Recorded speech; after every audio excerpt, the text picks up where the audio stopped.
आज आपण प्राचीन भारतातील एका प्रदेशाला भेट देऊया. तिथल्या अद्भुत गोष्टींविषयी जाणून घेऊया. जगात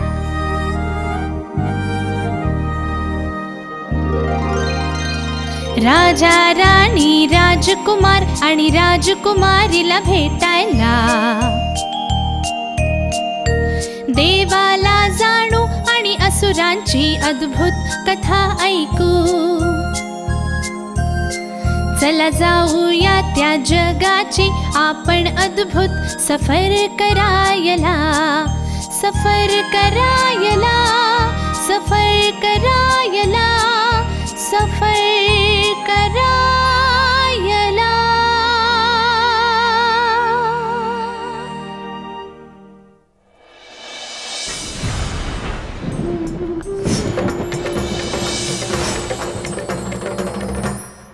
वेदकाळात 3 देवांना खूप महत्त्व होतं.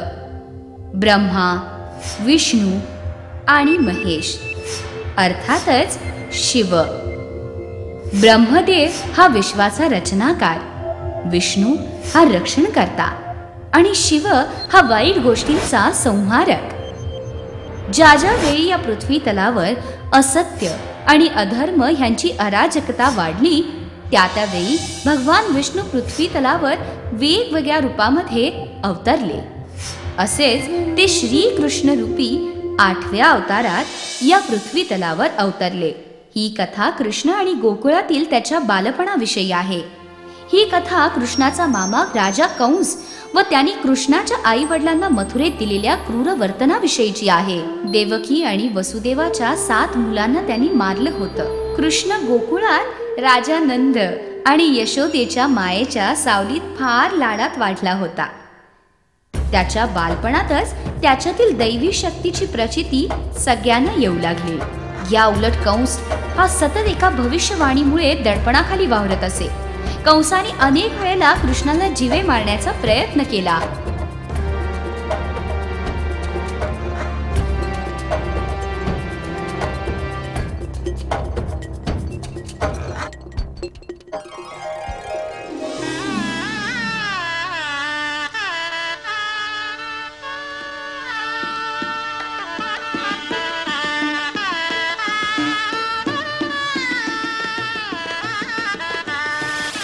हे क्रूर कंसा, तुझा विनाश ज्याच्या हाती आहे तो जन्माला आला आहे.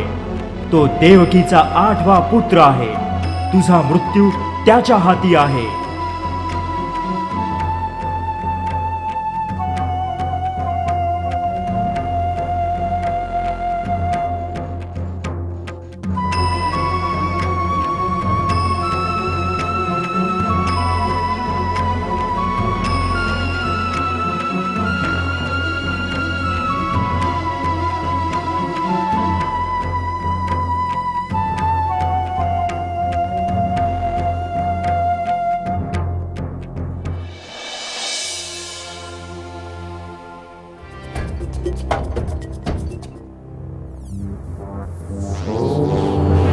हे क्रूर कंसा, तुझा विनाश ज्याच्या हाती आहे तो जन्माला आला आहे. तो देवकीचा 8वा पुत्र. तुझा मृत्यू त्याच्याच हाती आहे.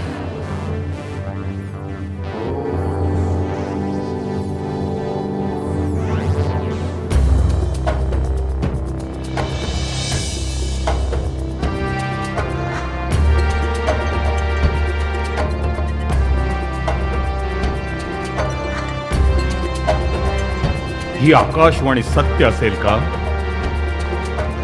पण मी वेळ घालवू शकत नाही. गोकुळात राहणाऱ्या कृष्णाचा विचार केलाच पाहिजे. त्याने तर पुतनाला सुद्धा मारले आहे. सेवकानो, तृणावर्तला घेऊन या.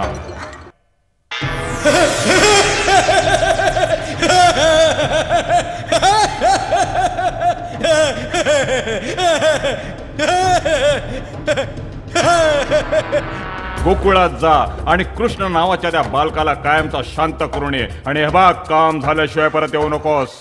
जशी आपली आज्ञा महाराज. या दरम्यान गोकुळात कृष्ण जन्माचा उत्सव सुरू होता.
यशोदा, कृष्ण हा काही सामान्य बाळ नाही. अशा रीतीने बाळकृष्ण गोकुळात मज्जेत मोठा होत होता. कंसाचे त्याला मारण्याचे सर्व प्रयत्न फोल ठरत होते. नंद आणि यशोदेला आता कळून चुकलं होतं की कृष्णामध्ये दैवी शक्ती आहे. बालवयातच अनेक चमत्कार घडवणारा हा कृष्ण त्यांचा अत्यंत लाडका होता. जसजसा कृष्ण मोठा होत होता तो अधिकच खोडकर होत होता. यमुना नदीच्या काठावर इतर गोपाळांसमवेत पाण्यासाठी येणाऱ्या गोपिकांच्या खोडा काढत होता आणि त्यांच्याच घरी जाऊन लोणी सुद्धा चोरत होता.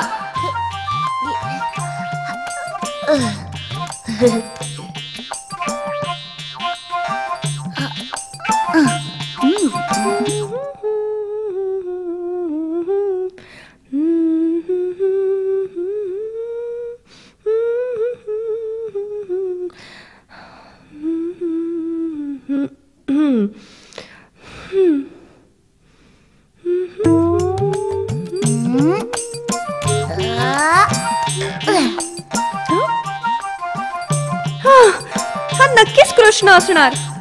आज मी त्याला चांगलाच धडा शिकवते. खोडसाळपणा वाढलाय याचा. तुझा खेळ आता खूप झाला.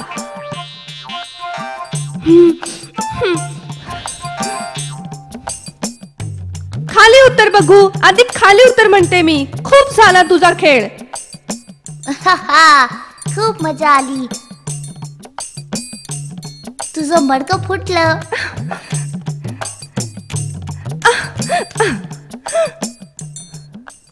कोणी फोडलं? ओ, खूप वाईट झालं. मी सांगते खाली आधी. जर नाही आलो तर तू काय वर झाडावर चढून येणार आहेस? यायचे तर ये. काय तू उतरला नाहीस का? राहू दे मग. रात्रभर असाच राहा. मी यशोदा मातेला आतापर्यंतच्या तुझ्या सगळ्या खोड्या सांगणार आहे. मग बघ काय ते. अगं नको नको नको, थांब, जाऊ नको.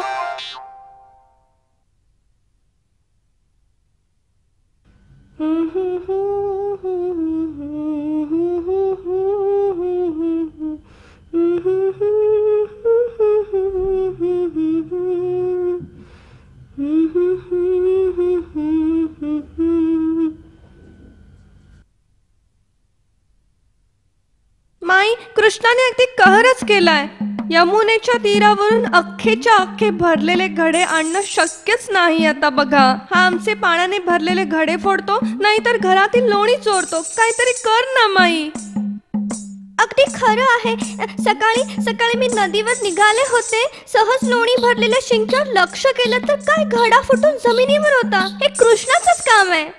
हो नक्कीच, हे कृष्णाचंच काम आहे. खरंच माईने काहीतरी केलं पाहिजे. सकाळी जायचं नदीवरती आणि हा आपले घडे फोडतो. हे काही बरोबर नाहीये. आपण काय करायचं? कसं वाचवायचं हे लोणी आपलं?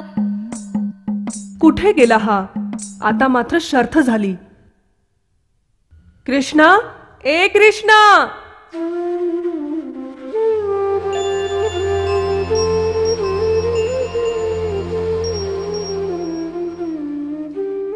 काय माई, तू बोलवलंस? काय म्हणताय त्या साऱ्या जणी? तू त्यांच्या घड्यातलं लोणी चोरतोस?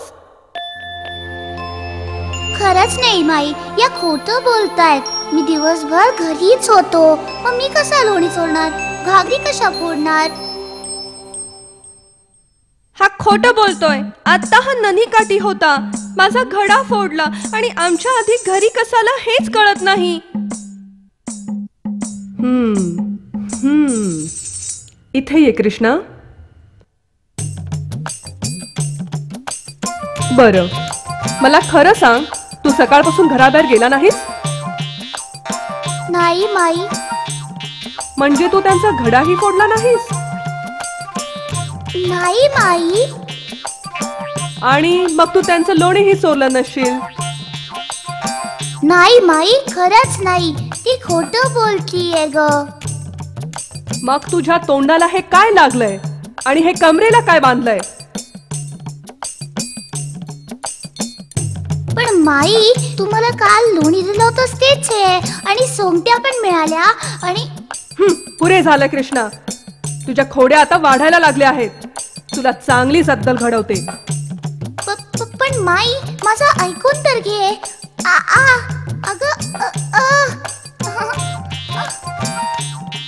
ते काही नाही. तुला समज येईपर्यंत राहा असाच. आणि तुम्ही ग, आता कशासाठी थांबलात? हे पुरेसं नाहीये की अजून काही बाकी आहे? नाही, आम्ही निघालोच होतो.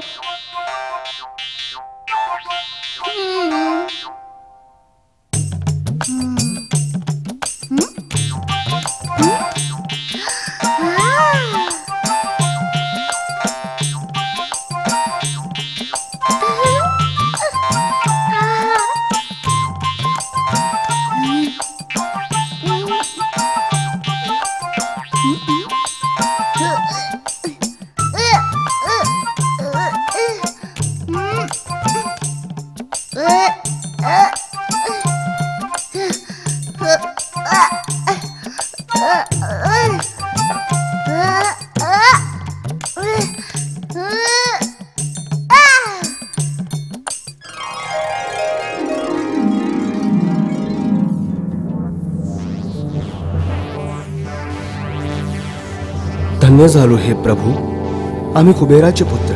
आज नारद मुनींच्या शापातून खूप दिवसांनी मुक्त झालो. अनेक शतकांपासून इथे बंदिस्त होतो आणि शाप मुक्त होण्यासाठी आपली वाट पाहत होतो.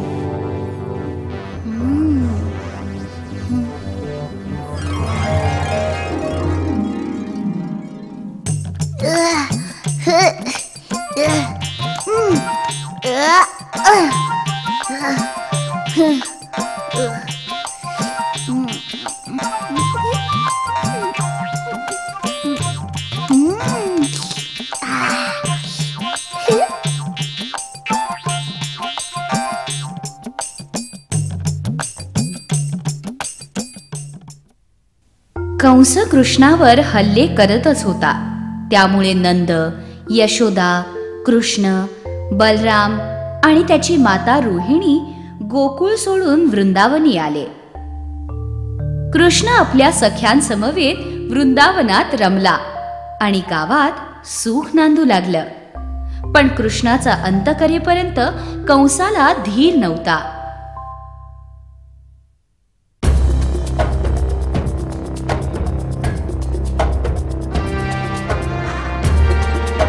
हा मुलगा कोणी साधारण नाही. तृणाव्रत राक्षसाला मारणं हा काही खेळ नाही.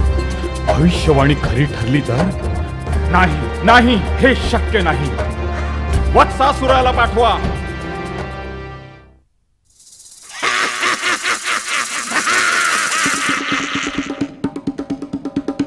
वृंदावनात जा आणि त्या कृष्णाचा अंत कर. काम पूर्ण केलंस तर मनाजोगं बक्षीस देईन. जा, जिंकून ये.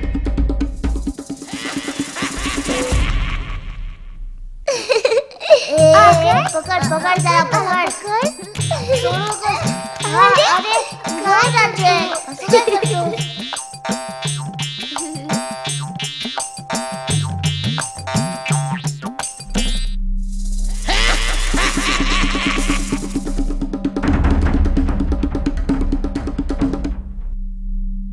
कृष्णा, हे बघ, वासरू किती सुंदर आहे, हो ना?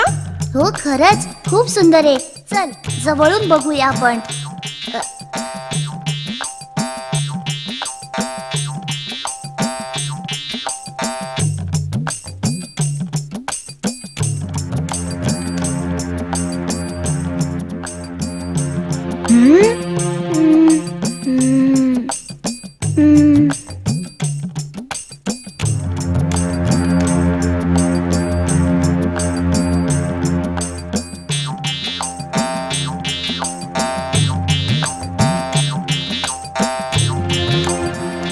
सांभाळून कृष्णा, तू त्याला दुखवू नकोस.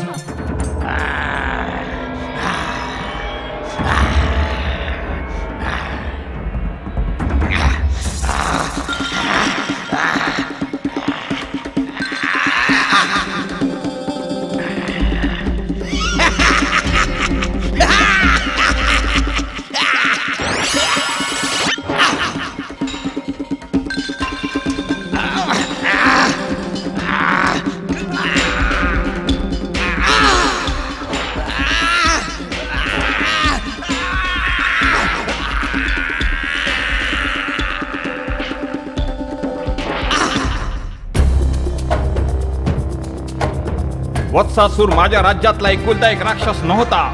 वकासुराला पाठवून द्या.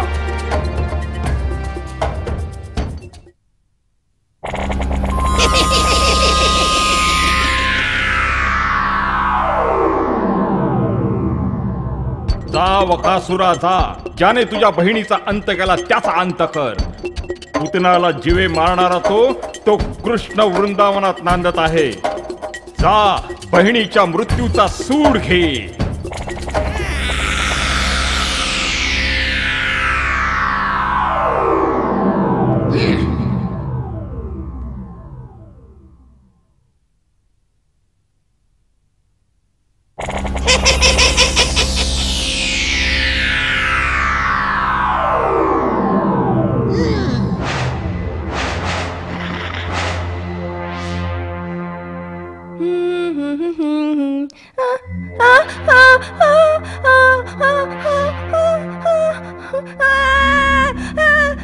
कृष्णा, कृष्णा, काय झालं मला सांग. नदीवरती. चल आपण जाऊया तिकडे.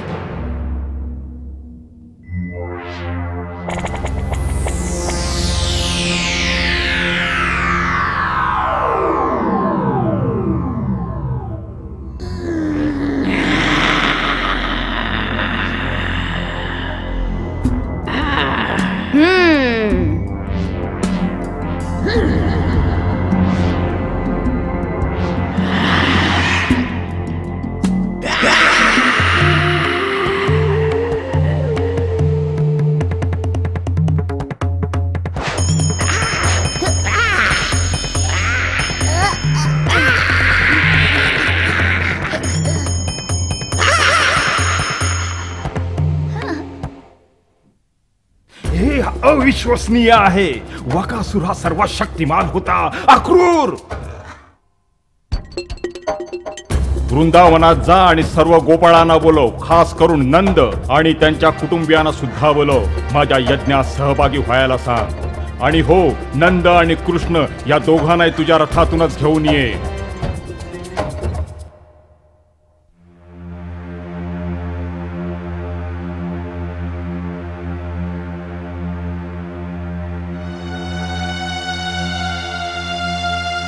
कंसाच्या मनातील डाव मला समजलाय, परंतु माझा ईश्वरावर आणि कृष्णावर विश्वास आहे. माझ्या नशिबात जे असेल तेच होईल. महाराजांनी महाधनुष्यासाठी यज्ञाचा विचार केला आहे. गावातील वरिष्ठ मंडळी सोबत कृपया आपण ही यज्ञाला हजर राहावे. आणि आणि आणि काय? आणि त्यांनी सांगितलंय कृष्णाला विशेष आमंत्रण दिलं जावं. कृष्णाला विशेष आमंत्रण पाठवलंय? तो तर अजून लहान आहे. तो यज्ञात कसा सहभागी होऊ शकेल? मला क्षमा करा कृष्णाचे पालक, पण तुम्हाला हे सांगणं माझं कर्तव्य आहे. कंस कृष्णाला मथुरेला बोलावत आहे ते त्याचा अंत करण्यासाठी. आणि हे माहीत असूनही तू आमंत्रण घेऊन आलास तेही माझ्याकडे? अशक्य. मी कृष्णाला मथुरेला पाठवू इच्छित नाही.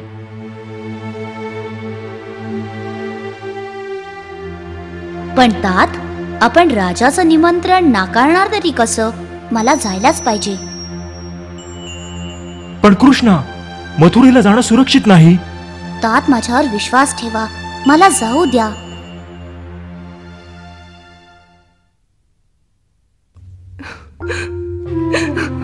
का कुणास ठाऊक, पण मला असं वाटतंय की तू वृंदावनात परतणार नाहीस. तुझं आयुष्य तुला दुसरीकडे घेऊन जाणार आहे. पण बाळा, तुझ्या माईला विसरू नकोस. मी विसरणार नाही माझ्या कृष्णा.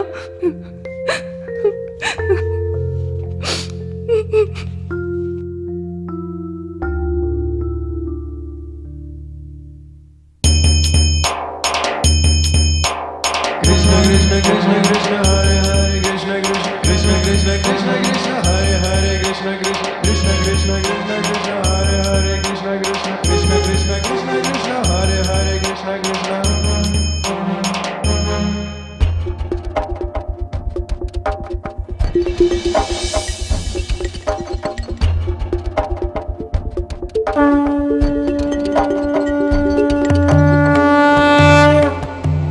पकडा त्याला.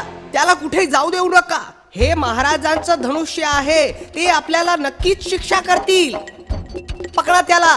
त्याला कुठे जाऊ देऊ नका. त्याच्यामुळे आपल्याला मृत्यूदंडाची शिक्षा होऊ शकते.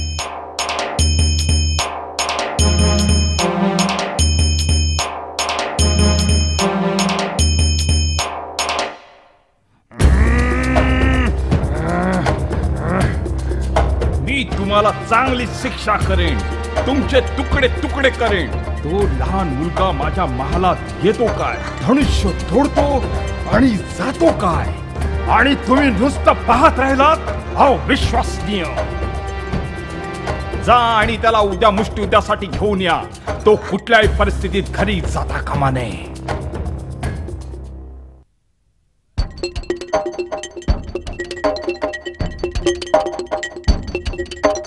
या हत्तीला मदमस्त करा आणि सोडा मैदानात.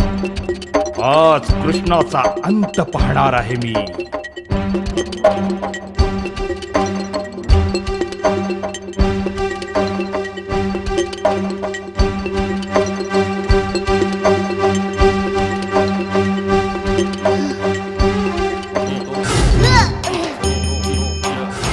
कृष्ण कृष्ण कृष्ण कृष्ण कृष्ण माझे सर्व शक्तिमान मल्ल पाठवा.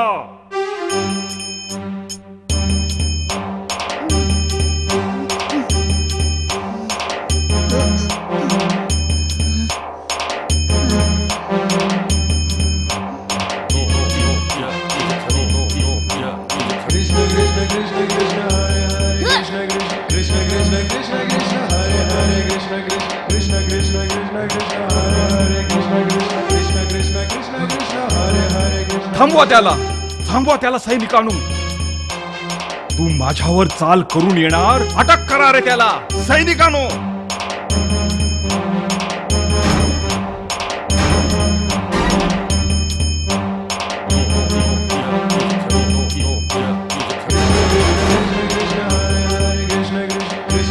कृष्ण कृष्ण कृष्ण कृष्ण कृष्ण कृष्ण कृष्ण कृष्ण कृष्ण कृष्ण कृष्ण हरे हरे कृष्ण कृष्ण